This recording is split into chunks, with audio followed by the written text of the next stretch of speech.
Messieurs et dames, honorables députés nationaux et provinciaux ici présents, très chers présidents des associations sans but lucratif, distingués participants en vos titres et qualités, bienvenue à cette grande activité organisée ce 15 juillet 2024 par la Fondation Borachelou à l'occasion de la Journée mondiale des compétences des jeunes. Nous vous prions respectueusement de vous lever pour l'hymne national.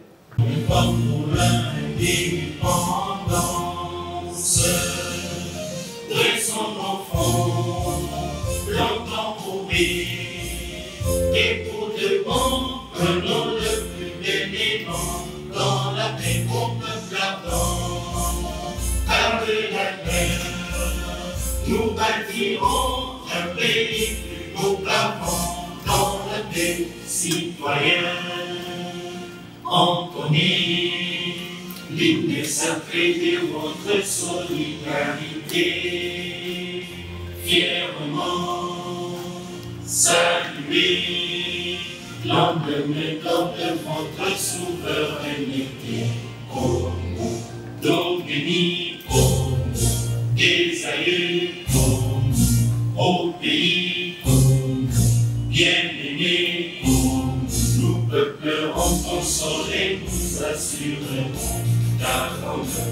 30 juin pour tout soleil, 30 juin du 30 juin, jour sacré soit le témoin, jour sacré de l'immortel, serment de liberté, que nous lèverons à notre postérité pour toujours. Merci de reprendre vos places. Fusil, et si l'on après, si lui convient d'y refuser. L'amour, l'amour, l'amour. L'amour est au fond de vous, il n'en jamais connu de loin. Si tu ne m'aimes pas, je t'aime. Et si je te prends dans toi, si tu ne m'aimes pas, si tu ne m'aimes pas, je t'aime. Si je t'aime, mais si je t'aime, longueur de toi. L'enfant que tu croyais si bon, bâti les buissons volants.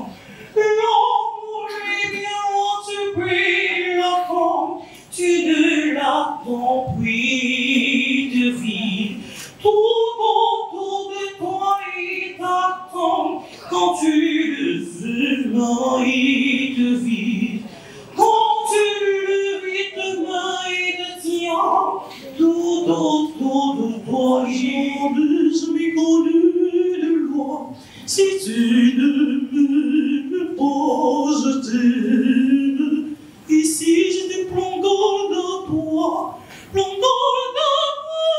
si tu ne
Monsieur l'ambassadeur itinérant du chef de l'État, Excellences, Mesdames et Messieurs, membres du corps diplomatique accrédité en République démocratique du Congo, honorables députés et sénateurs, Messieurs le directeur du cabinet adjoint de son Excellence Madame la Première ministre, chef du gouvernement ici représenté, Messieurs le secrétaire général de l'urbanisme et habitat ici représenté, Messieurs les secrétaires exécutifs nationaux de l'Assemblée provinciale de la CENI,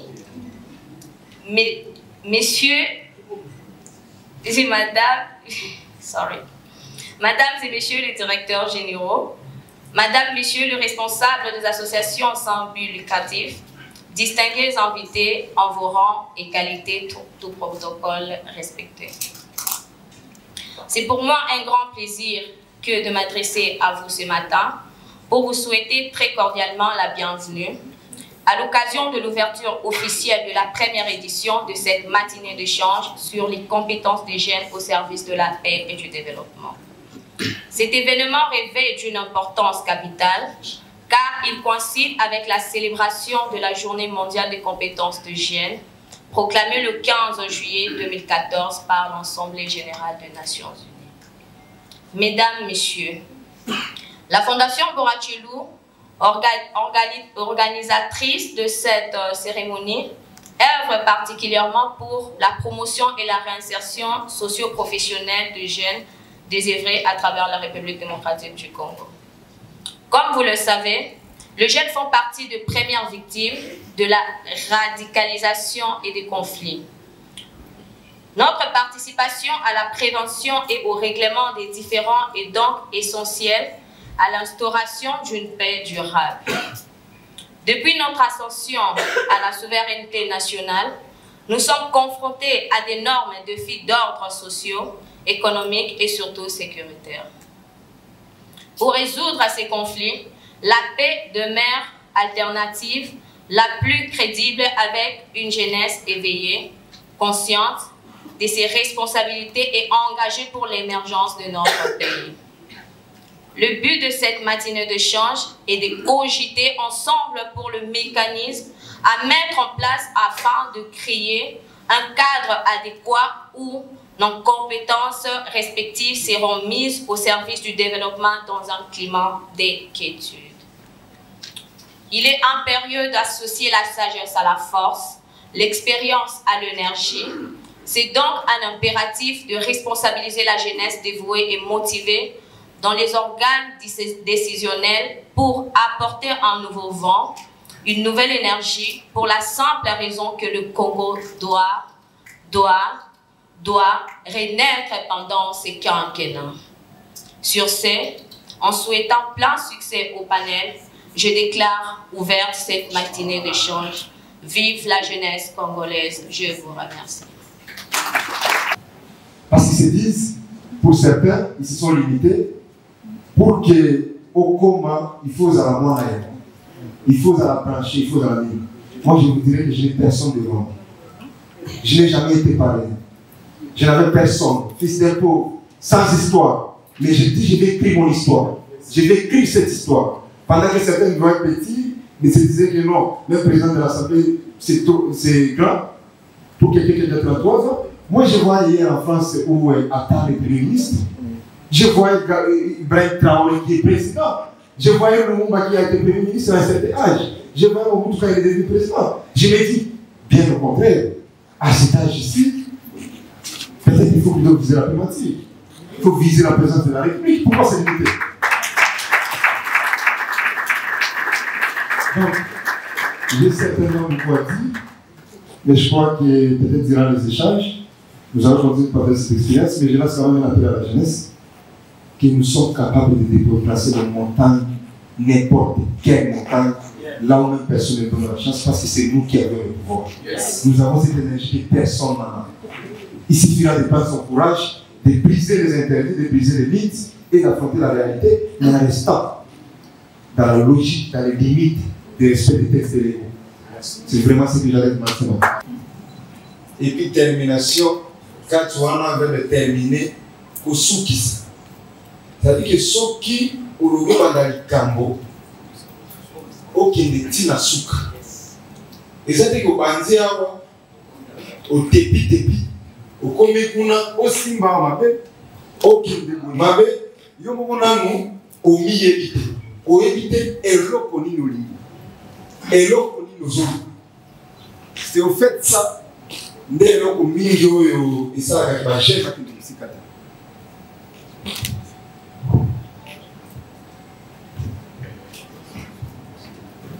Yango nde esalaka bajeune mingi bakende mosika te parce que mane ekokwea lisusu te. Periode ya mane eleka awa ekomi kembisa makolo kembisa mutu mi fixe ba objectif mi lobela ke ngai na okoma lokola son excellence Balaki bunda pour que okoma tia en place makambo nyonso ekokana pour que okoma parce que pour que okoma ambassadeur général de la imagité nga place na komi de la imagité avant d'être personnel assistant à gouverneur porte-parole à gouverneur.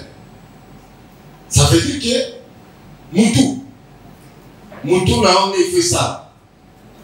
Comme l'ami a dit ici, moi j'ai toujours dit conflit générationnel pour qu'il y ait arrêté. Les conflits générationnels, ils attaquent sa mission. Yo, vous dites que pas besoin de personne ne te fera cadeau. Fungola Ndila. Le rôle à Pakamora Lubela qui Kolungato ko ta place oyo porte da pour l'export to côté loin. Attention du côté loin. Moi je me suis sur marqué aux arrêtés. Mais ceux qui portent la kangiam et que pour que compte, il faut t'indiquer et ça va querer. Aussi là peut-être que nous sommes là nanda zokutamu. Je vois que quand on a 4 ça vous on doit comprendre le qu'on est dans le D'abord, ce qu'il faut retenir, c'est par rapport au thème, qui était axé sur les compétences de la jeunesse au service de la paix et du développement durable. Ce thème qui est tombé à point nommé pendant ce moment où notre pays fait face à l'agression extérieure, notamment au travers M23 et l'AFC, une agression rwandaise, mais aussi dans le contexte où notre pays est en train de se battre pour son développement. C'est un thème très important. Nous vous prions de ne pas partir sans visiter les stands. Les stands se trouvent juste au fond de la salle. Une occasion de pouvoir partager notre expérience avec les jeunes comme nous. Parce que vous savez, aujourd'hui, président de l'Assemblée provinciale, la première institution de la province, de la plus vaste province de la RDC, qui est la province de la Tchoko, dire aux jeunes que tout est possible. Tout est possible, nous devons éviter d'avoir peur. Tout simplement, il faudra être déterminé. Comme nous l'avons dit, quand on commence quelque chose, quand on a des rêves, il faudra mettre en place des mécanismes pour les atteindre. Ne pas avoir peur d'affronter la vie. Même quand on échoue, c'est relever. Pour se dire que non, la prochaine fois sera peut-être la bonne. Donc il fallait passer ce message-là de motivation à la jeunesse et que nous sachions que non, ce pays-ci nous appartient. Moi, je ne suis pas d'accord avec ceux qui disent que non, la jeunesse c'est l'avenir du demain. La jeunesse c'est aujourd'hui. Et qu'aujourd'hui, je crois que l'ancienne classe politique a échoué. Et que la jeunesse, maintenant, nous devons nous dire que nous devons revenir aux années 60 où nos pères s'étaient battus pour l'indépendance, c'était des jeunes, et que nous devons aujourd'hui prendre les relèves. Après ce temps de vide qu'on a eu à constater, maintenant il faudra que nous puissions réfléchir tous ensemble dans le sens de mettre en place des mécanismes pour accélérer non seulement cette relève, mais pour bien faire les choses. Quand vous sortez du pays, vous voyez ce que les autres sont en train de faire à l'extérieur de la RDC, vous allez avoir pitié de notre pays. D'où nous aussi, il faudrait que nous puissions prendre conscience et nous dire que non, nous devons mettre nos compétences comme jeunes au service de notre nation. J'ai donné l'exemple de ma propre province, où à 4 mois, comme jeune, j'ai eu à faire tout ce que mes prédécesseurs n'ont pas pu faire en plus de 17 ans, 18 ans d'ailleurs. Donc pour dire que nous, la jeunesse, elle est capable de beaucoup de choses parce que nous avons un avenir à protéger. L'ancienne classe politique, nos aînés n'ont plus rien à protéger. Nous avons un avenir à protéger, nous avons une longue carrière. Voilà pourquoi nous avons vraiment intérêt à pouvoir nous mettre véritablement au service de notre nation pour prôner les bonnes valeurs en vue d'espérer au développement de notre pays et surtout nous mettre au service de la paix véritablement en faisant des ambassadeurs de notre pays. Vous savez, la meilleure manière de mettre fin à tout ça, c'est que les jeunes arrivent au pouvoir. Je vous donne mon exemple ici, je suis président de l'Assemblée provinciale, mon assistante, elle a 25 ans, mon secrétaire particulier, il a 24 ans. Toute mon équipe, mes conseillers, tout mon directeur de cabinet, il est jeune. Ça veut dire que quand les jeunes eux-mêmes ça se met parce que nous sommes majoritaires. Nous sommes dans une société où nous sommes majoritaires. Mais comment nous laissons discriminer dans une société où nous sommes majoritaires? C'est la majorité d'imposer sa loi à la minorité. Comme nous sommes majoritaires, c'est à nous de nous assumer, nous dire que nous sommes victimes de certaines antivaleurs, nous devons prendre le pouvoir et nous dire que nous devons changer tous ces paradigmes en privilégiant la compétence, en privilégiant les gens, parce qu'aujourd'hui il faut avoir une certaine expérience professionnelle. Comment avoir une expérience professionnelle si vous n'accédez pas à des instances de décision? Mais comment accéder à des instances de décision si vous avez des générations qui sont en conflit avec des jeunes générations? D'où il faudrait que nous-mêmes, jeunes, nous puissions nous organiser avec ce genre d'initiative, nous organiser un réseau, pour qu'ensemble, nous puissions nous dire que nous, d'ici 2028, les chefs de l'État ne seront plus. Qui va succéder à ce chef de l'État? Est-ce que nous sommes en train de nous préparer pour ça, pour assurer cette relève-là? Et comment assurer cette responsabilité? Donc, nous avons intérêt, déjà en ce moment ici, de commencer à réfléchir dans le sens de la paix 2028, par exemple, pour nous permettre de mettre fin à tout ce que nous sommes en train de vivre aujourd'hui. Donc, il faudra une certaine révolution pour permettre à la jeunesse d'arriver au pouvoir et faire avancer les choses.